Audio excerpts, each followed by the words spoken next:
तो हेलो दोस्तों, welcome to जामिन एमएलटी ट्यूटर। सो गाइस, आज हम डिस्कस करने जा रहे हैं क्रिटिकल वैल्यूज़, जिनको हम पैनिक वैल्यूज़ भी बोलते हैं एंड लाइफ थ्रेटनिंग वैल्यूज़ भी बोलते हैं।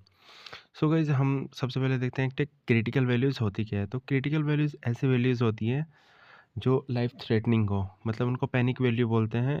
मतलब मैं एक लैब टेक्नीशियन हूँ। मैंने किसी जैसे एपीटीटी है, उसकी वैल्यू अगर मुझे ऑब्ज़र्व होती है, जैसे नॉर्मल रेंज उसकी क्या है, 26 से लेके 36 पॉइंट्स समथिंग सेकंड है। तो अगर उसकी वैल्यूज़ मुझे बहुत ज़्यादा ऑब्ज़र्व हो रही है, जैसे 78 या 100 आ गई, तो वो एक पैनिक वैल्यूज़ है, जिसकी वजह से पेशेंट की डेथ भी हो सकती है। तो उन वैल्यूज़ को क्या होता है, हमें एकदम डॉक्टर को इन्फॉर्म करना होता है। तो आज हम यही वैल्यूज़ देखेंगे कि किसमें हीमोग्लोबिन, डब्ल्यूबीसी और जितने भी पैरामीटर्स हैं, उनकी क्या-क्या वैल्यूज़ होती है।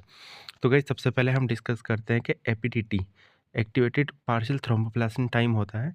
इसकी क्रिटिकल वैल्यूज़ क्या होती है। तो गाइस, इसमें रेंज भी दी हुई है, यूनिट्स और पॉलिसी सब दी हुई है। तो पॉलिसी में तो सबको इमीडिएट एकदम इन्फॉर्म करना होता है, और एज में जैसे एपीटीटी की एनी एज में अगर 78 मोर देन 78 वैल्यू आ रही है, मोर देन 78 सेकंड, तो ये एक क्रिटिकल वैल्यू में मानी जाएगी। इसके बाद हम गाइस डिस्कस करते हैं हीमोग्लोबिन।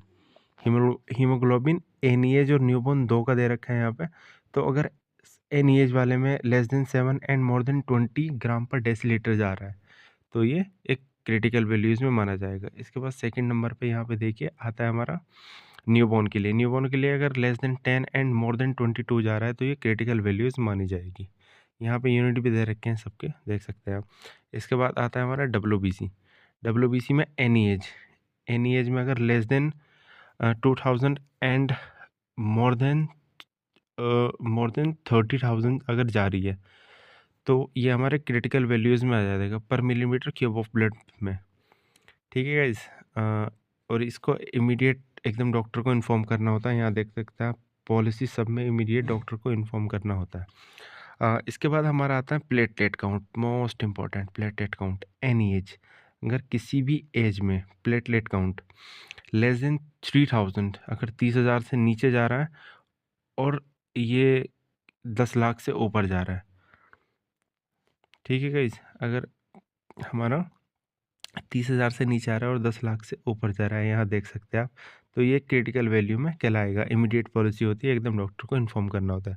इसके बाद हम डिस्कस करते हैं PCV, packed cell volume. PCV newborn में अगर less than 33 and more than 71% है, तो इमीडिएट डॉक्टर को इन्फॉर्म करना होता है, और ये क्रिटिकल वैल्यूज़ में आता है। इसके बाद पीसीवी अगर एडल्ट्स में देखा जाए, यहाँ देखिए पीसीवी अगर एडल्ट्स में देखें, तो अगर less then 20 and more then 60% जा रहा है, तो ये क्रिटिकल वैल्यू में आएगा। इसके बाद देखते हैं पीटी की वैल्यू, प्रोथ्रोम्बिन टाइम, जो एक टेस्ट होता है हीमेटोलॉजी में, कोगुलेशन स्टडी। अगर हमारा पीटी मोर देन 30 सेकंड जा रहा है, तो ये क्रिटिकल वैल्यू है। इसके बाद इसके होता है unit INR, international normalize ratio. Any age अगर जा रहा है 3.0, इसकी कोई यूनिट नहीं है, तो अगर ये 3.0 से अबव जा रहा है, तो ये एक क्रिटिकल वैल्यू में आता है।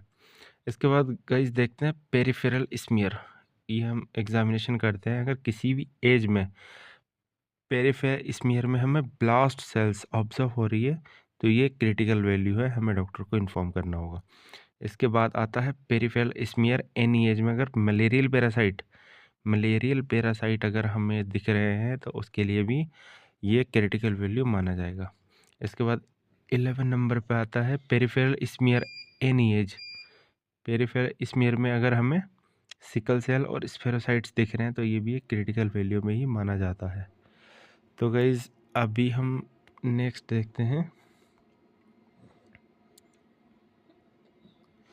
ठीक है, तो इसके बाद हम क्लिनिकल बायोकेमिस्ट्री या इम्यूनोसे के देखते हैं।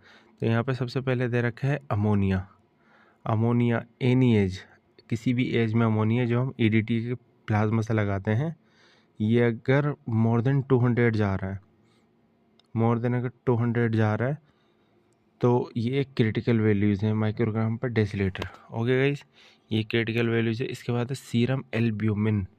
सीरम एल्ब्यूमिन किसी भी एज का अगर less then 1.7 and more then 6.8 ग्राम पर डेसीलीटर जा रहा है, तो ये भी एक क्रिटिकल वैल्यू में आता है। इसके बाद है सीरम अमाइलेज।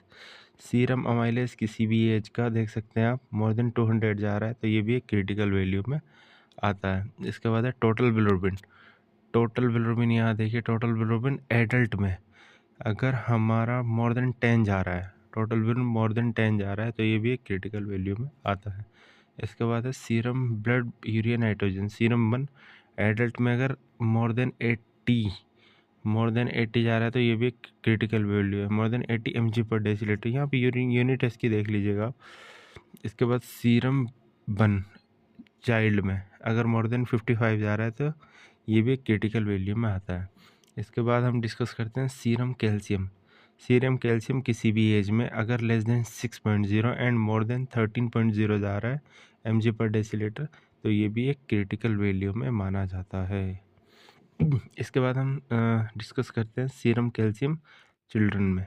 चिल्ड्रन में अगर less then 6.5 and more then 12.7 mg per deciliter जा रहा है तो ये भी क्रिटिकल वैल्यू में आता है। इसके बाद डिस्कस करते हैं आयोनाइज्ड कैल्शियम।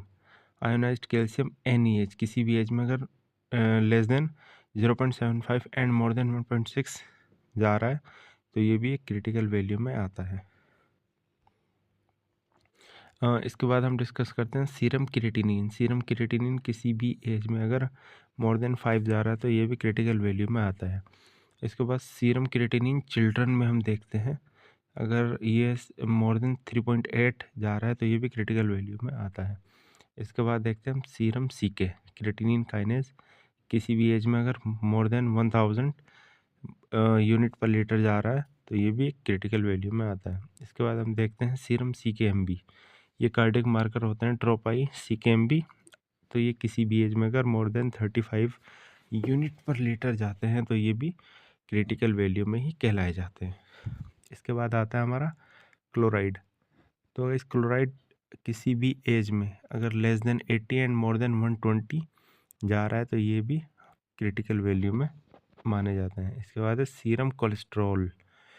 बहुत इंपॉर्टेंट है यार हार्ट के लिए। तो अगर ये किसी भी एज में मोर देन 250 जा रहा है तो ये भी क्रिटिकल वैल्यू में आ जाता है। इसके बाद serum glucose. Most common test है सीरम ग्लूकोज। किसी भी एज में अगर less than 40 and more than 450 mg per deciliter जा रहा है तो ये भी क्रिटिकल वैल्यू में आता है। इसके बाद सीरम ग्लूकोज चिल्ड्रन में। तो ये अगर less then 46 and more then 445 mg per deciliter जा रहा है तो ये भी क्रिटिकल वैल्यूज़ में माना जाता है। इसके बाद सीरम ग्लूकोज न्यूबॉर्न में। तो अगर ये less then 30 and more then 325 mg per deciliter जा रहा है तो ये भी हमारा क्रिटिकल वैल्यू में आता है। इसके बाद है CSF ग्लूकोज। तो इस CSF जो होता है उसके ग्लूकोज लेवल हम चेक करते हैं। सेरिब्रो स्पाइनल फ्लूइड किसी भी एज में अगर है ये less than 40 and more than 200 mg per deciliter जा रहा है तो ये क्रिटिकल वैल्यूज़ में माना जाता है। तो गाइस इसके बाद हम देखते हैं CSF ग्लूकोज लेवल चिल्ड्रन में अगर लेस देन 31 आ रहा है mg पर डेसीलीटर तो ये एक क्रिटिकल वैल्यू हमारे लिए है। इसके बाद है HDL कोलेस्ट्रॉल। HDL कोलेस्ट्रॉल किसी भी एज में, HDL होता है high density lipoprotein is also known as good cholesterol. तो अगर ये less than 25 and more than 200 mg per deciliter जा रहा है तो ये भी एक क्रिटिकल वैल्यू मानी जाती है। इसके बाद हम सीरम आयरन देखते हैं। ये किसी भी एज में मोर देन 1800 जा रहा है, ये 1800 अगर जा रहा है माइक्रोग्राम पर डेसीलीटर तो ये भी एक क्रिटिकल वैल्यूज़ में आता है। इसके बाद है LDL cholesterol, low density lipoprotein. ये एक बैड कोलेस्ट्रॉल होता है। किसी भी एज में अगर मोर देन 200 चला जाए तो ये क्रिटिकल वैल्यू मानी जाती है। इसके बाद है सीरम लाइपेज किसी भी एज में अगर मोर देन 500 चला जाए यूनिट पर लीटर तो ये भी एक क्रिटिकल वैल्यूज मानी जाती है। इसके बाद सीरम मैग्नीशियम किसी भी एज में अगर less then 1.0 and more then 4.7 mg per decilitre चल जाए तो ये क्रिटिकल वैल्यू मानी जाती है। इसके बाद सीरम PCT प्रोकैल्सिटोनिन किसी भी एज में, सीरम प्रोकैल्सिटोनिन किसी एज में मोर देन 10 चला जाए तो ये क्रिटिकल वैल्यू मानी जाती है। इसके बाद सीरम फॉस्फोरस किसी भी एज में any as less than 1.0 and more then 8.9 mg per decilitre चल जाए तो ये भी क्रिटिकल वैल्यू मानी जाती है। इसके बाद serum potassium, most important guys, KFT में आता है ये सीरम पोटेशियम। किसी भी एज में अगर less then 2.8 and more then 6.2 चला जाए तो ये भी एक क्रिटिकल वैल्यू मानी जाती है। ये वैल्यू थोड़ी बहुत डिफरेंट कर सकती है किसी भी लैब में, बट नॉर्मली सेम होती है। इसके बाद है सीरम पोटेशियम न्यूबॉर्न में। सीरम पोटेशियम न्यूबॉर्न में अगर less then 2.8 and more then 7.8 चला जाए तो ये भी एक क्रिटिकल वैल्यू मानी जाती है। इसके बाद है serum protein, most important guys. Serum protein किसी भी एज में less than 3.5 and more then 9.5 चला जाए तो ये भी एक क्रिटिकल वैल्यू मानी जाती है। इसके बाद है CSF प्रोटीन, मोस्ट इंपॉर्टेंट है गाइस ये भी। CSF सेरिब्रो स्पाइनल फ्लूइड, उसका प्रोटीन चेक करते हैं चिल्ड्रन में। अगर ये चिल्ड्रन में more than 188 mg per deciliter जा रहा है तो ये भी एक क्रिटिकल वैल्यू में माना जाता है। इसके बाद सीरम सोडियम, सोडियम किसी भी एज में अगर less then 120 and more then 160 चला जाए तो ये क्रिटिकल वैल्यू माना जाता है। SGPT जिसको हम SGPT जिसको हम LT और SGOT जिसको हम ST कहते हैं, ये किसी भी एज में अगर मोर देन 1500 मतलब 1500 के पार जाता है तो ये क्रिटिकल वैल्यू में आ जाता है। तो इसके बाद हम देखते हैं serum uric acid. Serum uric acid किसी भी एज में अगर more than 13.0 mg per decilitre चल जाए तो ये भी एक क्रिटिकल वैल्यू में आता है। इसके बाद हम देखते हैं सीरम यूरिक एसिड चिल्ड्रन में। अगर ये more than 12.0 mg per decilitre चला जाए तो ये भी एक क्रिटिकल वैल्यू में आता है। इसकी यूनिट यहाँ पे दे रखी है, आप देख सकते हैं सबकी यूनिट। और पॉलिसी इमीडिएट होती है, एकदम डॉक्टर को बताना होता है वरना किसी की जान जा सकती है। इसके बाद क्लोराइड किसी भी एज में less than 80 and more then 120 गया तो ये क्रिटिकल वैल्यू में माना जाता है। इसके बाद ट्रोपाई, CKMB और ट्रोपाई दोनों कार्डियक मार्कर होते हैं किसी भी एज में। इफ़ अबव 0.3, इसकी जो नॉर्मल वैल्यू होती है बिलो 0.05 होनी चाहिए जब नेगेटिव होता है। बट अगर इफ़ अबव 0.3, अगर 0.3 के पार गया तो ये क्रिटिकल वैल्यू में आता है। इसके बाद होता है सीरम ट्राइग्लिसराइड, किसी भी एज में अगर more than 500 mg per decilitre जाएगा तो ये क्रिटिकल वैल्यू में माना जाएगा। इसके बाद सीरम T4, फिर थायराइड चेक करते हैं गाइस हम। थायराइड प्रोफाइल में एनी एज मोर देन 18 गया तो ये क्रिटिकल वैल्यू में माना जाता है। इसके बाद है सीरम T4 न्यूबॉर्न में। अगर ये मोर देन 18 गया माइक्रोग्राम पर डेसीलीटर तो ये क्रिटिकल वैल्यू में माना जाता है।